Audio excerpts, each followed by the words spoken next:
How's it going, everyone? Welcome back to the channel. On today's video, I'm going to show you how to reset your tire pressure light on a 2017 and newer Honda CR-V base model. So essentially, if you have the small non-touch screen over here with the dials and stuff and all the buttons, this would apply to you. So essentially, you see the tire light is on.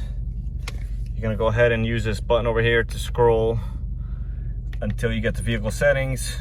So we were there. That's the little wheel right here, in case you weren't there already. You're gonna hit enter. You're gonna hit enter again. And there you go, you see TPMS calibration. It's the first out of 8 categories in here. You're gonna hit enter once more. You're gonna scroll up or down to calibrate. And you gotta hit enter one more time. And your light should disappear from there. So in order to do all that, you're going to be using the buttons right over here, the info button along with the enter, and the arrows are right over here to the left of the steering wheel. As always, guys, thanks for watching. Please like, comment, subscribe, and stay safe out there.